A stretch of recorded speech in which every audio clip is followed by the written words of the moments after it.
So you want to be a witch? Oh my God, that's awesome. Welcome, come on in. What? Oh, no, you don't need those. No, not those either. Why don't you just put that stuff down? Let's chat. If you really want to be a witch, there's one thing you need to know before everything else. Are you ready? Are you sure? All those tools? You don't need them. You don't need the stones, or the herbs, or the cauldrons, or the athames.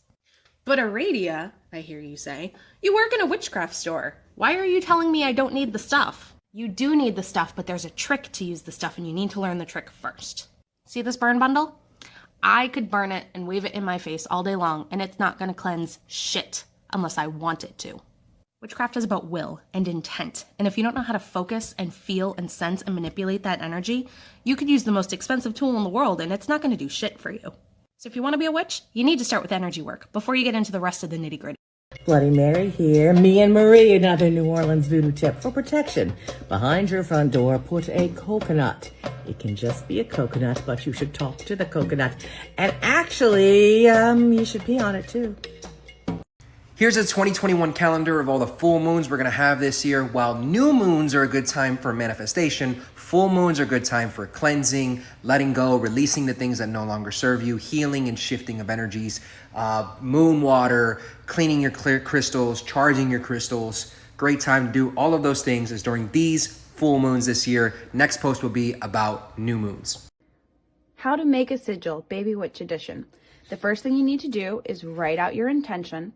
The second thing you do is cross out all of the vowels.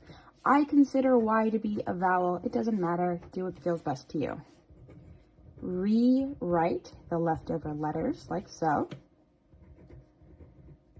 The next thing you're going to do is you're going to cross out all of the repeating letters. It looks like it's just T on this one. Now you're going to write out all of the letters one more time. And for Baby Witch Edition, we're going to use a witch's wheel, which looks like this. You can download it at chaostarot.com. The next thing you're going to do is rewrite your sigil on this paper so you can get a clear idea of what it looks like. Feel free to use this sigil if you like. Please realize this is only one of thousands of ways to make them. Enjoy!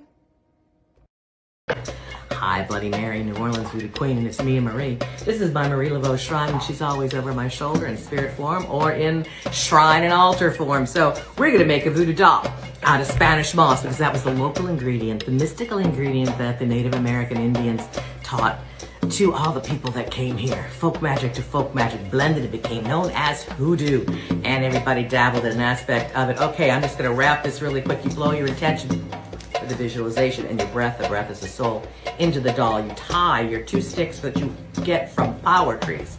Feed the trees, ask permission, and there's words of power that I use too, but you wrap it. You can put something of the person inside that you want it to represent, and then you continue to feed, and you have to make it dance. You have to wake it up. You have to know how. The animal, vegetable, mineral matter is put inside, and you wake it up, then you dress it up, and then you use it, and I think I did it under a minute. Yay! You're interested in Welsh Celtic paganism or Welsh witchcraft, then stop right there. I've got just the video for you. Many people have requested that I do a video recommending some books on Welsh Celtic paganism, Welsh witchcraft, and Welsh folklore. Well, I've done it before, but let's do it again. My top recommendation, first and foremost, is the Book of Celtic Magic by Christopher Hughes, a perfect primer into the Welsh continuum of paganism, and anything by Christopher Hughes is brilliant. Look him up on any website. We've got to have some mythology, so The Mabinogi, or The Mabinogion by Sioned Davis is my personal recommendation. Get yourself a copy. If you can get your hands on it, Richard Sudgett's A History of Magic and Witchcraft in Wales is great, but it's really hard to come by. I'm sorry. Next, get yourself a book on folklore, preferably one written by someone who is actually Welsh. The Welsh Fairy Book by W. Jenkin Thomas, or Welsh Folklore by Elias Owen are my top picks. This pocket guide series is also good, especially this one's The Customs and Traditions of Wales. Bloody Mary, I'm here at home. It's me and Marie, and look what I got. I got a big old piece of brick to make me some brick dust. When you want to make your brick dust, you can just take one piece of brick dust to another piece and rub. Yeah, I'm letting it fall down. And then I'm going to walk through it, and I'm going to dance on it, and I let it fall on my statues. And I capture it in a cup, and I sell it. But why? Why brick dust? Well, it's made out of the earth, the Mississippi mud of where you are coming from, where you are living. So you got the earth. It's mixed with water. It is sun-killed or hand-killed, so there's your fire. The air dries it, and the fifth element, magic spirit. Well, that's what we put into it. Use the brick dust. It brings in good business. It cleanses you and protects you, and oh, so much more. Get you some brick dust. What did your parents teach you? Okay, I'm now officially your mama witch. Let me teach you things. You've seen The Shining, right? Or you know about The Shining. The Shining is based off a real hotel. In the 70s, it started to be a thing in decor that you faced mirrors across the hall from each other. It made the room look bigger, it made the hallways look bigger. It was aesthetic. The reason the hotel that The Shining took place in was so haunted is because the entirety of the hallways were covered in mirrors facing each other. Mirrors by themselves are already a one-way portal. If you put two of them facing each other, they can bounce back and walk freely into the open. So you never put two mirrors facing each other because it opens an unwanted portal. Unless that's what you're going for, that's very advanced magic, but I always recommend not doing spells if you don't know how to undo them, and that is a big one. Hi witchy friends, welcome to Safe Things to Do on your very first day of practicing witchcraft.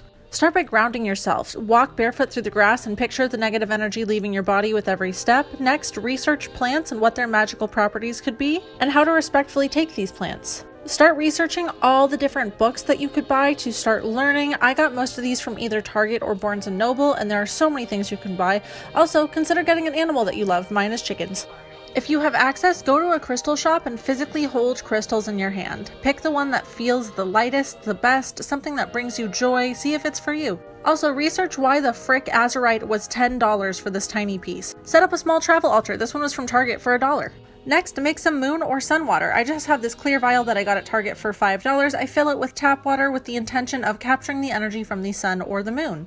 Next, if you ever feel lost, remember that there are witches who can help you. You can always come to me and I'll try and answer your questions. There are so many witches on this app who love to help, and yeah, we love you, bye! Mary New Orleans here with a New Orleans voodoo tip for you. Cleansings and protection in your house. We'd burn coffee. Coffee beans, coffee grinds, go from window to window, door to door. No matter what you use for your cleansings, always direct it. Tell it which way to go. You don't want to take away the good with the bad. Only things that are harming, only things that are unclean and unseen that you do not like, that are not there for your highest good. Coffee. There are literally thousands of people walking around with this gift. Is this you? You have a vivid imagination. You're highly sensitive. Anxiety is a common trait with clairvoyance. You often see visions, sometimes not with your physical eye. You're mesmerized by beauty and images. You'll often find us on Pinterest. If this is you, you are clairvoyant. Click the link in the bio and we can help you. Hi, it's Bloody Mary in New Orleans, and today is the day to make your St. Joseph altar. Leave it up for several days, filled with foods and wines and herbs and oils and things that are infused with the power and protection of St. Joseph. In voodoo, St. Joseph is also loco. He's the one that makes you the priest or not. Please use the fava bean to carry for good luck and fortune. Psychic Witch, a metaphysical guide to meditation, magic, and manifestation by Matt Oren. This book covers subjects such as the power of sight, meditation, and tuning in, as well as shielding the higher and lower self, going between worlds and elemental forces. This book is full of exercises to expand your psychic awareness and discover your true will. I wanted to show you another book I love from Llewellyn. It's their Little Book of Moon Spells. This little book has over 60 spells as well as potions and lore. The book itself is beautiful with moon artwork and is easy to digest. Hey guys, so this is a commonly asked question: how do you read your candle smoke? And or candle flames? But this can also go for, the smoke of incense, whatever you're using for your spell. So this is how I read my flame/smoke. If it is going up, then I read it as the energy is cleared. If it is going north, then I read it as what I needed to know is downloaded, or that the energy is moving through. If it is moving back towards me south, that means I have to do more for myself before it can work. It means I have more transforming to do, more self-healing. Or this could even mean I need to put more passion towards the spell. If it is going east, then I read it as the energy is being moved or cleared through. But it may take more time than if it is going north, or straight up in a high flame. Now, if it's going west, then it means I have more emotional purification that needs to be done. I need to work on myself, or even think about what I really need. Ah yes, Thrifty Witch Tips is back with closed captions. The first thing we're going to touch on in 2 parts is herbs. These are some of the things that I do in my daily practice. So with herbs, one of the best things I can say to people is research the climate and the environment that you live in and what herbs are easy to grow. So for example, sage, rosemary, lavender off the top of my head are really good to grow here. They grow in abundance. There's certain herbs that you can grow indoors as well as outdoors, especially if you live in a city environment. Do your research and give it a go, because if you're successful in growing it, then you have a supply that's easily accessible, pretty much free. Then there's the supermarket. Supermarkets are obviously one of the most common places for us to get a lot of our herbs, especially ones that we use in cooking, obviously. It's always good to go and have a look. Make sure you compare the prices. What I advise, if there's a world food section in the supermarket or there's a world food shop, go there as well and compare the prices. Very often world food sections or world food shops sell in bulk or cheaper. Comparing the prices is important. Part 2 next. Herbs part 2. So nature. I think we very often forget how amazing nature can be in supplying us with herbs as practitioners. It just takes a little bit of research into the environment in which you live in and the plants that commonly grow there. So much out there for us to access, and yet because we don't recognise what they look like and their properties, we don't use them. Of course, if there's anything out there that is protected as well, don't harvest it. It's already in danger, and if you're harvesting it, you're just making it worse. And also do your research, because there are things out there, depending on where you live, that are poisonous and have to be handled a really specific way. I would not suggest that for people starting anyway, but at least being able to identify them is very important. Then there's the herbs which are difficult to acquire, which is where it gets a bit tricky. Thankfully, from these tips, you should have been able to save a little bit more money so that you can spend on those herbs. There are online witch shops which do sell them. If you've got any recommendations, please put them down below. I also recommend having a look on Etsy. A lot of places sell them in small bags for a fair price, and that's a really good way of starting out with those herbs instead of buying in bulk and wasting your money. Just get from a reputable source. Are the Welsh deities actually deities? If you're a Celtic pagan, you're probably familiar with the figures from the Mabinogi, the Welsh collection of mythology, and you probably think of them as gods, characters such as Ceridwen, Rhiannon, Pwyll, Gwyn ap Nudd. You probably think of them as gods. But are they? When you look at the actual mythologies, they're never actually referred to as gods or deities. They're only ever referred to as princesses, warriors, kings, princes, etc. So people who may be looking at Celtic mythology from an academic perspective may find it quite jarring to think of people looking at these characters as deities when they're never really mentioned as such, and there's not that much historical data to account for them being deities, such as references to them being worshipped. But we cannot discredit the process of apotheosis. Now, apotheosis is the process of making something divine. And of course, Celtic deities from Wales are revered now as deities, so they have become divine. Part 2 in comments.